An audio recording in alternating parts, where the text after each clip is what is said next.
let's be very grown up and let's be specific about some figures. Public spending is currently 45% of GDP. What would you want to bring it down to under the Conservatives?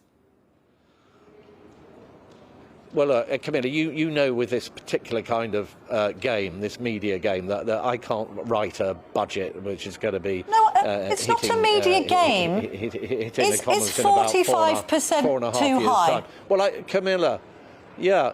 Well, look, we need to get those numbers down, but I can't write a future Conservative budget. But we agree 4.5 years' time on your show.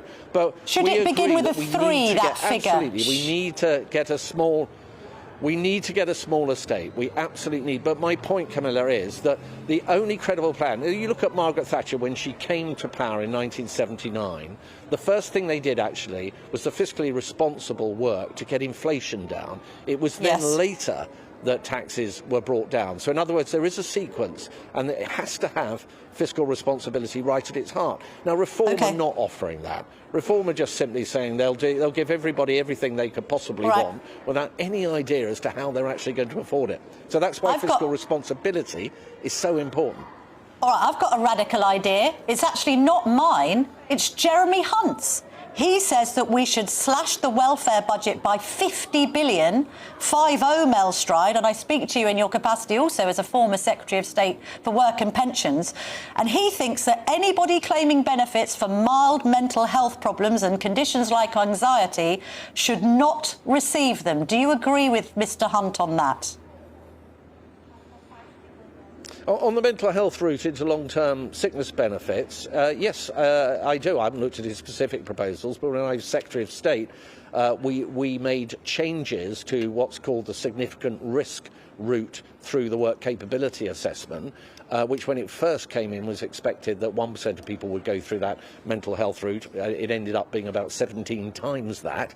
And I brought in reforms that made big changes there. And the OBR, just if I can finish this, the consequences were that the Office for Budget Responsibility said that 450,000, almost 500,000 fewer people would therefore be going on to these long-term sickness benefits as a consequence and could be helped into work. So that's a big radical thing that we did in office. Now, what has this Labour government done?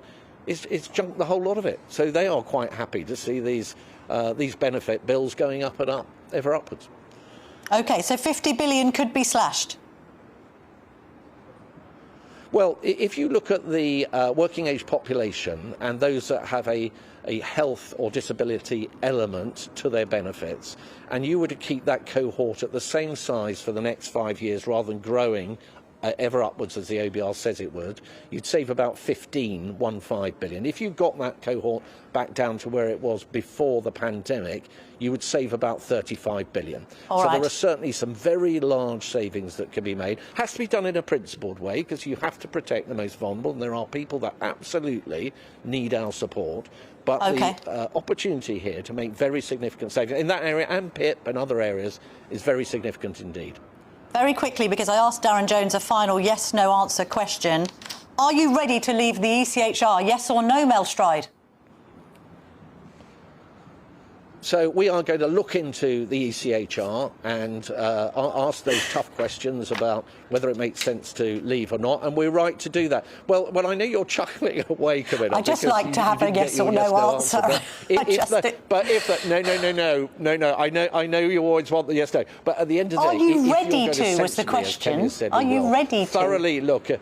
Thoroughly look into it. I will, as will all my colleagues, we will look at what comes through as a result of this commission that's looking into this matter. And I don't want to prejudge that. You know, it's a big, very important decision. It can have very significant ramifications, not least in Northern Ireland, etc. So forgive me if I just wait to see the full detail. See the workings, Mel Stride. Thank you very much indeed for joining me this morning. Thank you. Politicians these days can't seem to answer any questions without somebody commissioning a report or a review. Have you noticed that?